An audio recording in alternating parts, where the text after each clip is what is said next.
le ciel était presque bleu, il y avait un petit nuage qui passait devant le soleil.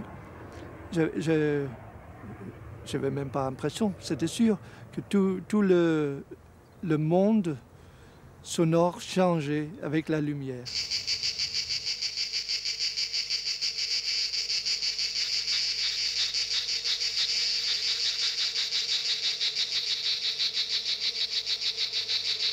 Pour faire des images sonores, je pars d'un dessin qui est déjà une transposition de pensée, parce que pour les autres, ça ne veut rien dire. Et pour tester les sons, je l'écoute et l'écoute pendant... Quelquefois, c'est arrivé des heures pour voir si j'avais mal au cœur après. Et au moment où j'avais mal au cœur, je savais que le son ne marchait pas.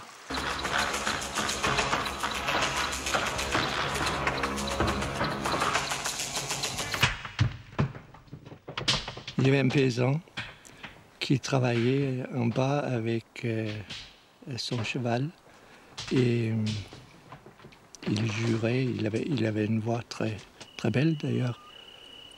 Et il jurait, il parlait et criait après son cheval.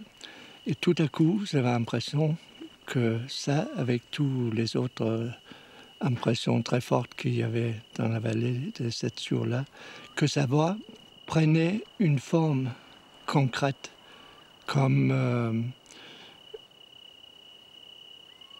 un objet.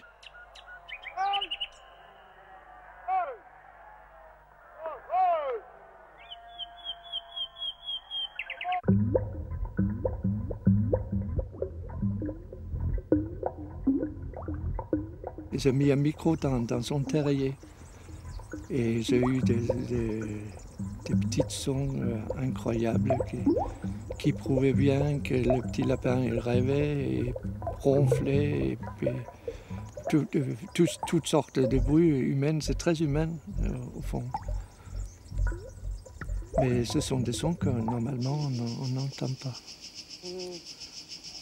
Après, c'est devenu une obsession. Je voulais savoir comment étaient les sons quand une araignée tissait.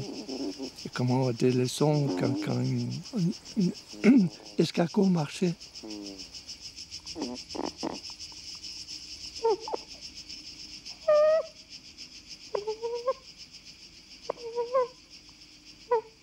J'ai abandonné l'image visuelle pour développer l'image sonore, pour provoquer chez l'auditeur, c'est moi-même au début, parce que je croyais que personne ne voulait écouter ça,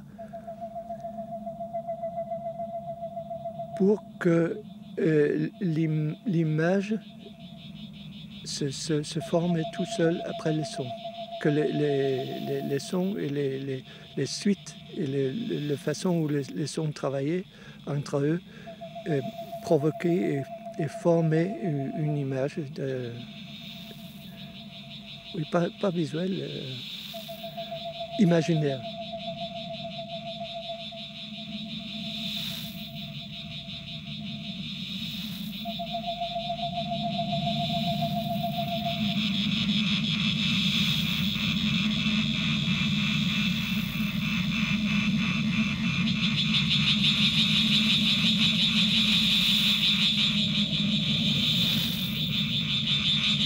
Ce qu'on appelle musique, et c'est la musique composée et préméditée. Et ça peut me donner des émotions, et je peux vivre avec, et je peux l'admirer. Mais pour moi, c'est toujours pas la même chose qu'aller écouter dans la nature et vivre mes écoutes musicales. C'est pas la même émotion.